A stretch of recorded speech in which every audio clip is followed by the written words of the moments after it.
Thank you so much. So if you're on the church email list, you know that I sent an email out asking husbands and wives in the church to respond to a brief survey that had 2 fill-in-the-blanks and then 1 question. So just to refresh your memory here, if you clicked onto the link, so the 2 fill-in-the-blanks, the first one asked, says, my spouse feels loved when I, and then you would fill in the blank. The next one was, my spouse communicates love to me when he or she, and you fill in the blank.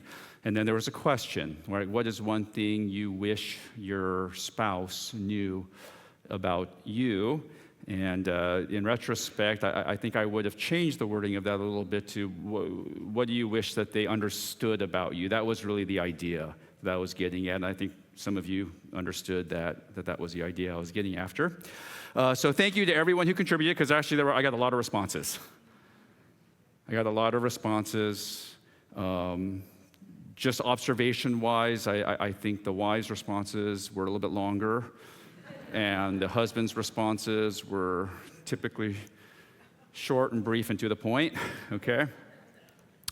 So I'm just going to share a couple of the responses with you just here at the very outset, and I'm going to share some along the way too as well. Okay, so the first fill in the blank, so my spouse feels loved when I, and so these are from husbands, just a few, it's kind of a sampling. These are from husbands. Here's what some of them said, and the ones I'm going to say here at the beginning are ones that kind of made me smile, made me chuckle a little bit, okay, so my wife feels loved when I, and I'm just going to read them, says, make sure she doesn't go hangry. My wife feels loved when I tell her she's pretty. My wife feels loved when I scratch her back. My wife feels loved when I anticipate her needs or take care of things by simply saying, I got this, and I take it to closure, period. And then he also put mic drop.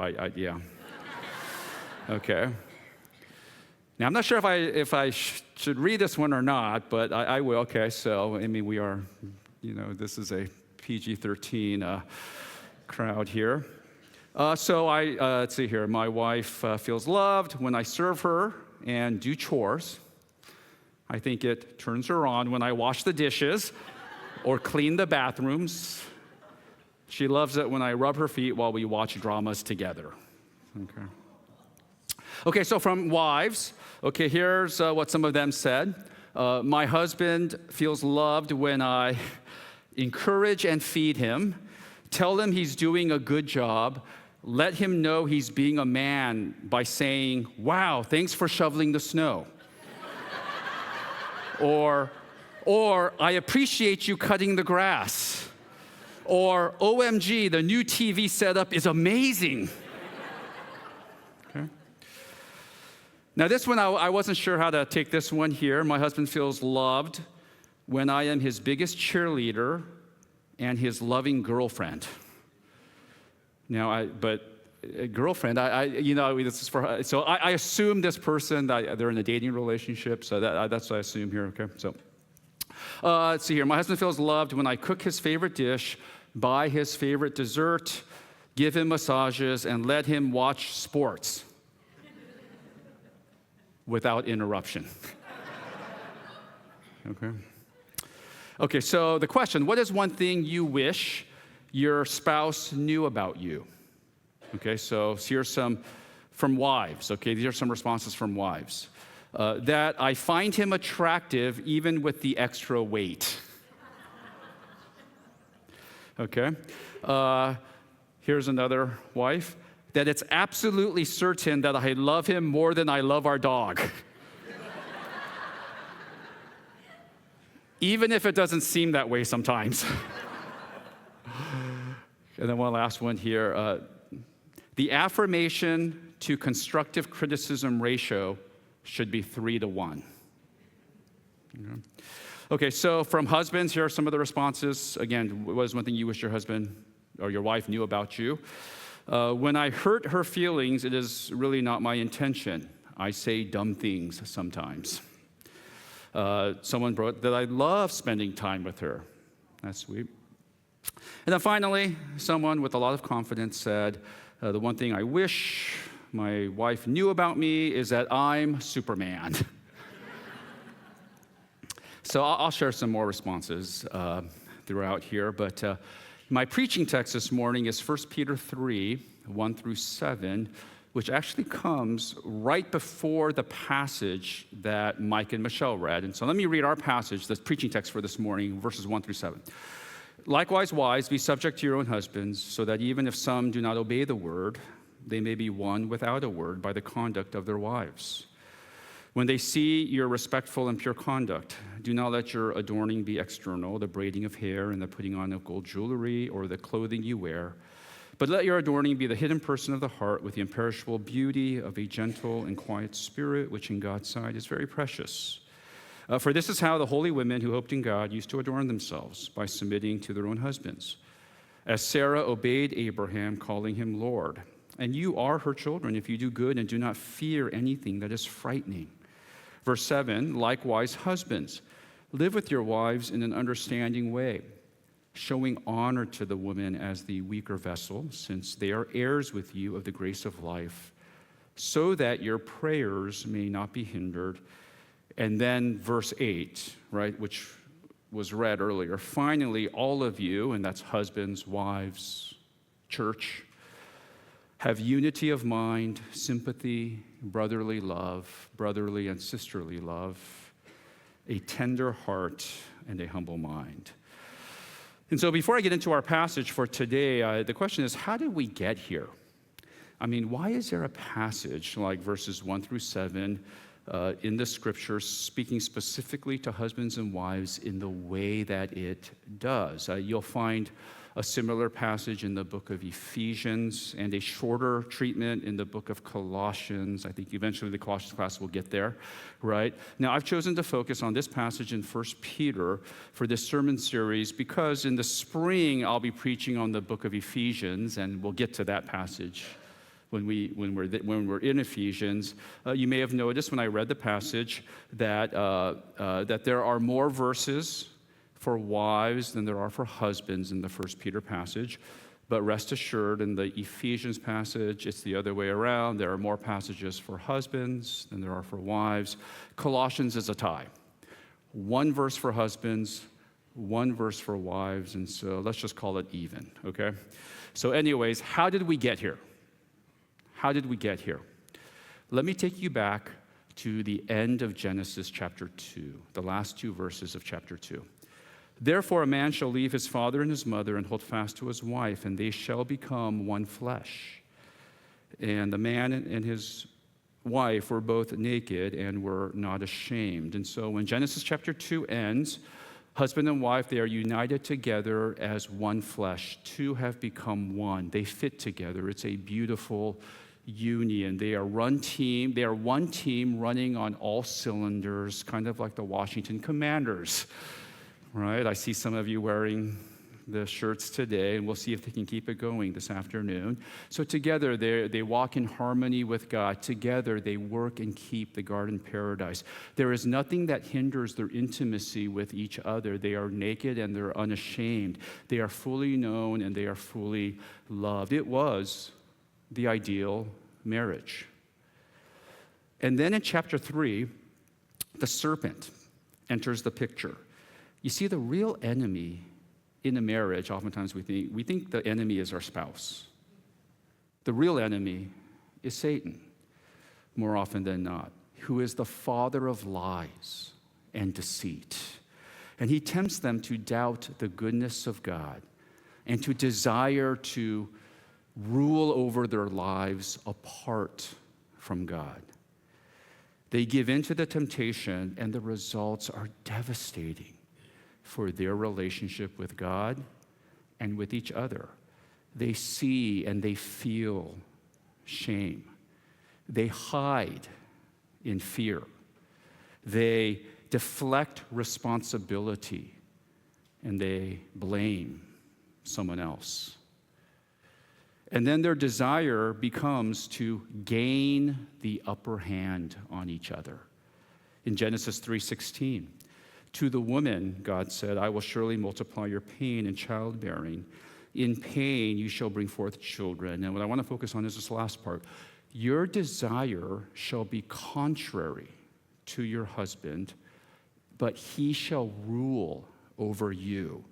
You see, that's the curse of marriage after the fall. That beautiful union of one flesh is now two individuals competing against each other for control and authority in the marriage. So marriage goes from this in chapter 2 to this in chapter 3 and beyond. A wife's desire will be contrary to her husband, meaning that her desire will be against her husband, opposed to her husband. Instead of being his helper who comes alongside of him to live and work together in unison with one another, she will become his competitor for control and authority over the relationship. And the husband will rule over her, meaning that his desire will be to overpower her, to control her, to dominate her. And so instead of loving his wife, he will dismiss her, demean her, and devalue her. And so the result has been, since that fall, that marriage can feel more like a battleground without much common ground, instead of a playground where husband and wife play well together. Now, is there hope? Absolutely, there is hope. Because remember, when God created and instituted marriage, what did he have in mind? He had Christ's relationship with the church in mind. Jesus came to restore and redeem sin-broken lives and marriages. And to achieve redemption, instead of grabbing for power and control and authority, what did Jesus do? He let go of it. He let go of it, and he surrendered himself to God in order to humbly love and serve the church. And so when we come to a passage like 1 Peter 3, 1 through 7, it's like Peter is saying, and if you're in Paul, it's like Paul saying, but it's like Peter is saying, here is how you, a redeemed wife in Jesus, and you, a redeemed husband in Jesus, can each do your part to reflect a marriage that God intended from the beginning, pre-fall, when the first married couple was one flesh, working together in harmony, fully known, fully loved, without shame. Jesus came to reverse that curse, to reverse the curse. And so that's 1 Peter 3, 1 through 7 in its redemptive context, redemptive history, okay? Now, it's also important to place this passage in the context of where it is in the book of 1 Peter. So 1 Peter, Peter is writing to Christians who have been scattered, exiled. He calls them aliens, scattered about away from their homeland, and they are suffering. And his message to them, for them, is to trust the Lord, to live obediently no matter the circumstances, and to keep their hope fixed on God's promise of ultimate deliverance. And in chapter 2, Peter reminds them of who they are. Remember that passage? He says, you're a chosen race, you're a holy people, a holy nation, a royal priesthood, a people for God's own possession. He reminds them of their purpose, that they may proclaim the excellencies of him who called you out of darkness into his marvelous light. He urges them, resist sinful desires and keep your conduct honorable as you live among non-Christians, so that they would see your good deeds and one day come to glorify God themselves. He calls on them to submit to the Lord's sake to the governing authorities, to live as people who are free in Christ. Yes, we are free, he says, but don't use your freedom as a cover-up for evil. but to live as servants of God. He calls on them to submit to their masters at work, not only those who are good and gentle, but he says even those who are unjust, he says.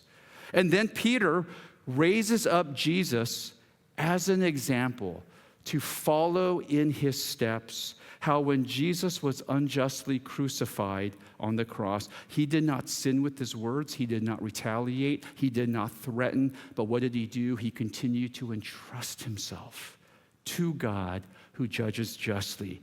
And then, that's how chapter 2 ends. And then, in that context, that we come to chapter 3, verse 1. Likewise, wives. Now, likewise meaning what? In the same way. In the same way as what? In the same way as Jesus did and would. Here is your part in reflecting the redemptive purpose of marriage. Now, that's how Peter also begins his word to the husbands a few verses down. He says, likewise, in the same way as Jesus did and would. Husbands, here's your part. And so for both husbands and wives, Jesus is the model. He's the example and the goal to be like him.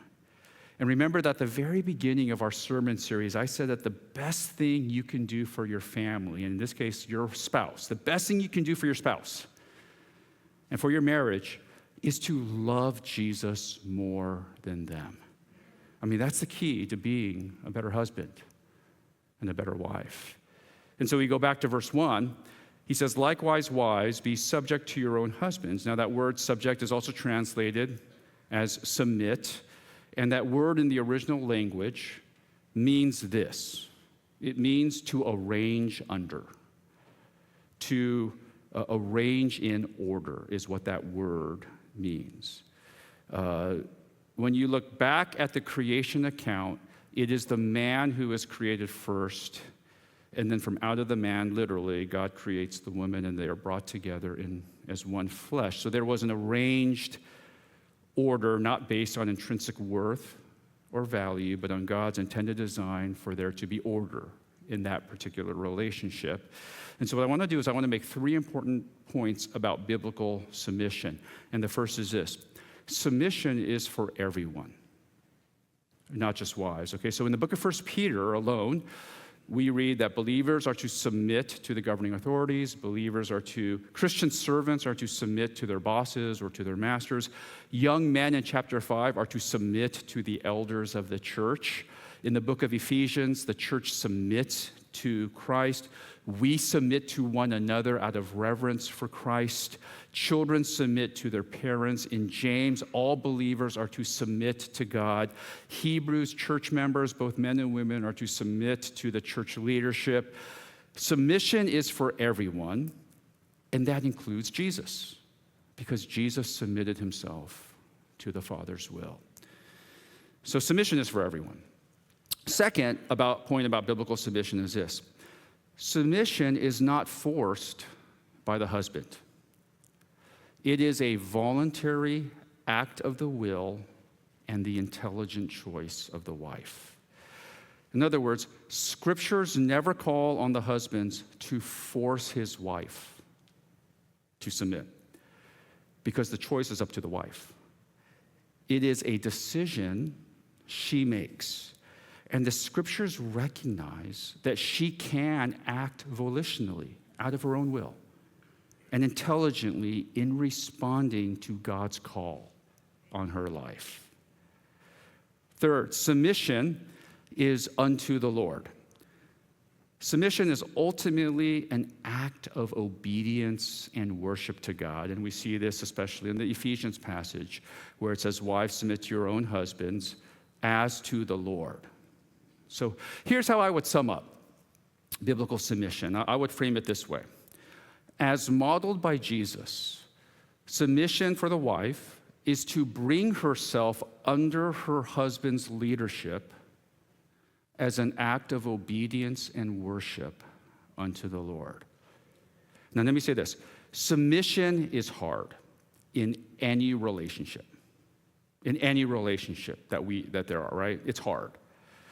And that goes especially for the marriage relationship. And it's hard for two reasons. And the first reason is because it is scary. It's scary to bring yourself under someone's leadership, isn't it? It's scary to bring yourself under someone's leadership. And that in itself is hard in any relationship, isn't it? And it becomes even harder when the wife feels like their husband is not worthy or deserving of being followed. It becomes very hard and scary for the wife. It could be because of passivity.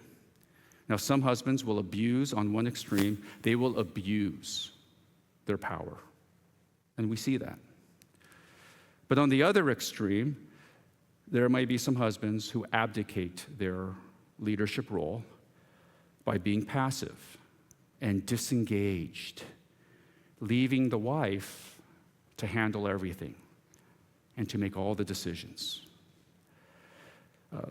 One response in our survey was this: my husband communicates love for me when he is proactive and initiates conversations and follows up on his own to discuss the mundane responsibilities of life, parenting, finances, housework, etc., without me having to initiate first, which is usually the case and often leads to friction, resentment, as it feels like he expects me to be the only one to take charge of managing our family.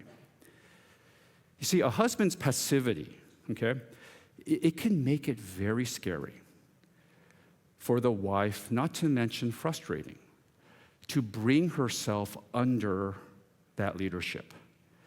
So too can when the husband is not a Christian, or when the husband is a Christian but does not take following Jesus seriously, or may not be as spiritually mature as the wife. So what does biblical submission look like in that situation? Well, that seems to be actually the case with some of the marriages in 1 Peter that Peter is speaking into here, because he says in verses 1 to 2, he says, likewise, wives, be subject to your own husbands, so that even if some do not obey the word, okay, they may be won without a word by the conduct of their wives. How? When they see your respectful and pure conduct. Now, the point here is not so much that the wife shouldn't say anything to her husband. What is this about? It's about maintaining a heart posture of respect towards her husband, a respect that comes with the recognition that her words, now in some cases, less words. Okay, so I read this, I forget from who, but they get, I think, wives, my encouragement to you is beware of excessive exhortation. Okay, beware of excessive exhortation, right? And so in some cases, words, or in some cases less words, and actions towards her husband, those words and actions are deeply impactful and influential on them. It makes a difference on your husbands. So in 2 weeks, it will be 20 years since our family moved from Southern California to Virginia for me to be the pastor here. So it's crazy, 20 years, right? And the reason we came is because of my wife, Sandy. Actually, she's like, what? She went... Now, because at that time, back then, 20 plus years ago, I wasn't sure where God wanted us to be. I'd always was just sort of like wondering, God, where do you have us? And I'd always been a very safe person, but God was stirring something up in my heart, and And it was scary, right? What do I do? How do I lead our family, right, during this season in our lives? And then one day, I was finishing up some studies, and I found a Post-it note from Sandy, like just, in the binder. And it said, there must be a reason God ignited your heart with these things. I encourage you to seek them wholeheartedly and see if the Lord is leading our family in this same path. I think I know in your heart what you want to do, or at least try to, and see this be a reality. And she wrote, baby, go for it. He is the one who puts the desires in our hearts. And if this is his will, the doors will fly open. Fly, baby, fly. Right? That's not an endorsement for the Eagles, by the way. Fly, baby, fly, right? And we did, all the way here to Virginia. You see, the words, actions, make a difference in your husband's life. And see, for a wife to bring herself under the leadership of her husband, it is hard, okay? Because it's scary. It is scary. The second reason it's hard is because it's unpopular.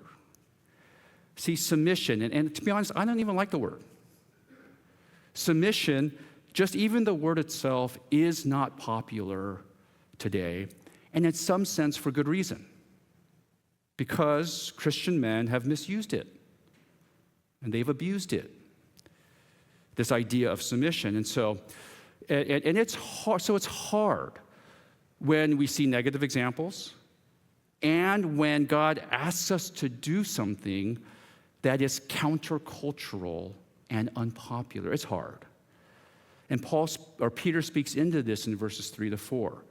He says, do not let your adorning be external, the braiding of the hair and the putting on of gold jewelry or the clothing you wear, but let your adorning be the hidden person of the heart with the imperishable beauty of a gentle and quiet spirit, which in God's sight is very precious. So let me explain. At that time in that culture, those things like braiding your hair, fine jewelry, certain clothing that they were status symbols. They were status symbols. And even Christian women were caught up asserting their superiority over others by how they did their hair and how they dressed. So that's the idea, okay? So that's why he highlights those, because they were using them or misusing them as status symbols to make themselves better than others, okay? Now, the point is not to be unconcerned about your external appearance, okay? So I hope you get that. I hope you understand. That's not the point. What's the point? The point is guard against living your life by the values, expectations, and norms of culture. A culture both then and now that resists and even rejects God's vision for marriage. And so the temptation is to let the culture define who you are, or to let the culture set the standard for who you are and what you do. And when God has a different vision for that, a gentle and humble heart of obedience to God is, he says, what makes a person beautiful and precious in his sight. And then Peter cites an Old Testament example, verses 5-6. For this is how the holy women who hoped in God used to adorn themselves, by submitting to their own husbands and as an act of obedience unto the Lord, as Sarah obeyed Abraham, calling him Lord, and you are her children, if you do good and do not fear anything that is frightening. Because again, it is frightening for wives to bring themselves under the leadership of their husbands. It is frightening. And so the question is, so where does your protection come from? Where does your protection come from when it's scary and it's frightening? It's from the Lord. Author Barbara Rainey writes, is God big enough to take care of your husband without your help? That's often the hard part. Wanting to be too much of a helpmate, especially when you know your husband is wrong and you are right. But it's good to ask yourself when you can't agree, is God big enough to take care of my husband without my help in this situation? Will I follow Jesus' example and entrust myself to the Father? Remember again the whole purpose of 1 Peter. Trust in the Lord. Live obediently even when it's hard. And fix your hope on God's ultimate promise of deliverance. So wives, just here are some responses from husbands to the fill in the blank. My wife communicates love to me, okay? So some husband responses. My wife communicates love to me when she is supportive with my endeavors. When she affirms me and encourages me, spends quality time with me, and hugs me. When she spends time with me in various ways, hanging out, worshiping together, etc., or ventures out into things that I'm interested in so that we can have things to talk about or do together. When she thanks me or congratulates me on things I do, gives me a hug, focuses on me when we're talking, compliments me in public, wants to do activities with me, even though kids make it difficult, and then finally, watches football with me. And then to the question, what is one thing you wish your wife knew about you? Okay, I'll just share some of these responses. They're vulnerable. One husband said, I am not as confident as she thinks I am. One said, I do have times when I have the blues. I'm not always a happy-go-lucky guy. I think she knows this already, but I feel most appreciated and respected when she is able to trust me with whatever it may be. One husband wrote that she makes me a better man. And then this husband wrote this. I wish that she would understand that I do truly stress over and think heavily about the relationship I have, or rather lack of, sorry to say, with our child and family overall. Just because I cannot express verbally and openly about my feelings does not mean I do not care or am being heartless. Feeling a failure as a father is killing me. And I wish she knew that and would be more understanding of my deeper feelings inside. Well. Okay, so let's turn to the husbands. And it's one verse, so simple and to the point for us husbands. Verse 7. Likewise, husbands, and again, what did we say earlier? Likewise, in the same way as Jesus did and would. Okay? Jesus is the model. Okay? First, live with your wives in an understanding way.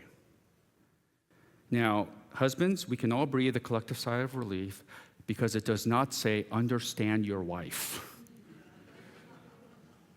Because, that's hard at times, isn't it? It's hard. It says to live with them in an understanding way, and literally in the original language, it means live with her according to knowledge. That's that phrase, according to knowledge. Now, what do we mean by knowledge? What do we mean live with them according to knowledge? Well, first, knowledge of your wife. Know your wife, husbands. But not only the facts about them. Not only about what their favorite restaurant is, all of that. That's important. We should know those things. But know them with a deep, beyond the surface connection. And what is one way, and because husbands, we all need to grow in this, don't we? What is one way that we can grow in this as husbands? Well, in the words of Ted Lasso, be curious, not judgmental. I think one of the greatest scenes of television history right here. Be curious, not judgmental, and if you know, you know. You see, when our wives share with us at that deep emotional level, What is our tendency, husbands? It's to be scared. Or it's to immediately offer advice and to fix it, try to come up with a solution. Or it's to be judgmental, especially when it's about you. But perhaps instead, we might be curious, and we might sit with them in there, whether it's to remain quiet or to ask questions, and to engage with them there. Now, husbands, this was a common theme in the responses, okay? Common theme. My husband communicates love to me when he listens and empathizes, affirms and validates me through encouraging words, gives me a hug. When he prays with me and is intentional to show me love by listening to the needs of my heart. When he listens to my complaints and worries without judgment and tells me simply that everything will be okay. When he listens attentively and engages. When he takes time to listen to what I am saying without jumping in. I mean, that was a common theme among the responses from the wives. What is one thing you wish your husbands knew about you? I feel alone sometimes. Someone wrote that a simple, "How are you feeling?" and a hug makes all the difference as I struggle with doubt and worries, especially as I get older. But I just have gotten good at not showing it. I feel lonely in our marriage and want to be closer and more intimate. Perhaps I desire to have more times where we connect emotionally, intimately, spiritually, on a heart-to-heart level beyond the facts, schedules, day-to-day happenings. Sometimes I just need validation for my feelings, not an immediate solution. That I want to be loved even when I don't have it all together. That I need a lot more affirmation than he thinks. And so, how do we live with our wives in an understanding way according to knowledge? Know your wives in that way. Second, according to knowledge also refers to knowing God and what he expects of you as a husband. And so, yes, know your wife, not just the surface level, but also know your God, not just at the surface level. As much as your wives want you to love them, husbands, and as much as they want to feel closer to you, I would guess that many of them, perhaps even more so, desire and pray for you to be closer to God and to make Jesus your top priority and pursuit and passion in life. I would guess that they desire that even more. And so going back to 1 Peter chapter 3, verse 7, husbands, live with your wives in an understanding way, showing, according to knowledge, right? Showing honor to the woman as the weaker vessel. Okay, so you might be thinking, how is that showing honor to the wife by referring to her as the weaker vessel? It's absolutely does not mean inherently inferior or in worth or value. It does not mean intellectually weaker. It does not mean spiritually weaker, as we'll see here in just a moment. In her book, Men and Women in the Church, Sarah Sumner suggests that this idea or meaning for weak here in this context, vulnerable. And I think that that's a good way to explain it. She makes the point that both men and women are vulnerable. Okay? Wives are more vulnerable, weaker than husbands. And so the primary point here is, and so husbands recognize their vulnerability and honor them by not taking advantage of their vulnerability. Okay? So in what ways are wives more vulnerable? Because we're all vulnerable, but more vulnerable than their husbands. It's in two primary ways, I believe, in this context here. First, physically. Okay, so generally speaking, the husband is stronger. Physically, generally stronger physically than his wife, okay? Now, we're not talking about physical skills. We're not talking about athletic ability, right? Because, oh no, we have wives in our church who are much more skilled than their husbands in certain athletic activities or whatever, right? Exercises, all of those things. So that's not what we're talking about here, right? There are exceptions to the rule, but generally speaking, husbands, you are physically bigger and stronger than your wife. Your voices are louder. You have a more overpowering presence than they do. And so what's the point? Husbands, know that. Recognize, understand that about your wife, and put her protection above your own. And never exploit that vulnerability of hers by overpowering her or mistreating her. That's how you show honor to them as the weaker vessel. Now, the second way that wives are more vulnerable than husbands is positionally. And what do I mean by that? By divine design, again, as I mentioned earlier, wives are in the position to bring themselves under the leadership of their husband. And as I talked about earlier, that's scary. That's hard. There's a vulnerability to that. And husbands, we need to know that and recognize that and be empathetic to that. And not only that, but society, both then and now, is not friendly to wives and to women. They're often viewed and treated as inferior or lesser importance or as objects. Generally, statistics tell us they get paid less. May that never be the case at home with their husbands. May they never be made to feel less or inferior in any way. And so show her honor by praising, appreciating, valuing her work, whether it's in the home or outside the home. And when society treats her unfairly, stand with her. Stand up for her and trust Jesus together with her.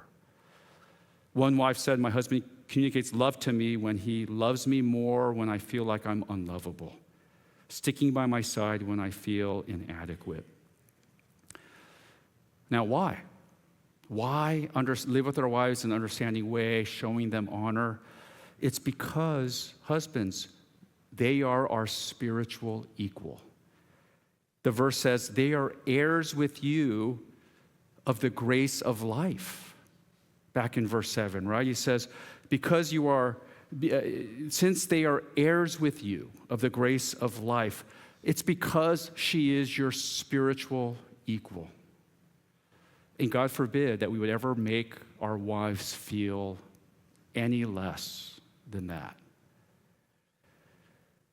And do this, he says, here's the reason, so that your prayers may not be hindered.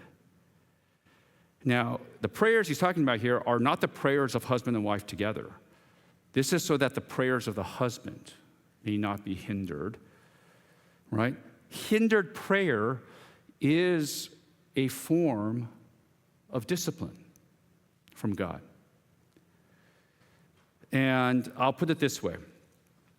Husbands, if we are not loving and treating our wives well, if we are maybe exploiting or taking advantage of some of those vulnerabilities, right? God says something like this to us, husbands. Why are you trying to talk to me? I'm not going to listen until you take your wife and your marriage seriously. and you start living with her in that understanding way. You see, hindered prayer for the husband, it's a form of God's discipline. He's saying, take your wife seriously and your marriage seriously. Now, husbands, perhaps we might take it to heart when one wife said this, and says, my husband communicates love to me when he, and this maybe is a good summary for us husbands, when he asks about hard things, prays over me, tells me that it's really okay for me to lay down when it has been a hard day, keeps regularly checking in with me, shares about himself to me, gives me a shoulder massage, cleans out the garage. I keep saying I'm going to clean it, but I don't get to it, and listens to my hard feelings, anger, sadness, frustration, loneliness, etc., and reiterates them back to me with empathy so that I feel heard and not alone. Husbands and wives, I hope that you see what a beautiful vision God has for marriage. Like how when a husband and wife trust the Lord, when they live in obedience, even when it's hard, and when they ultimately fix their hope on God's promise of deliverance. I mean, there's beautiful unity in that.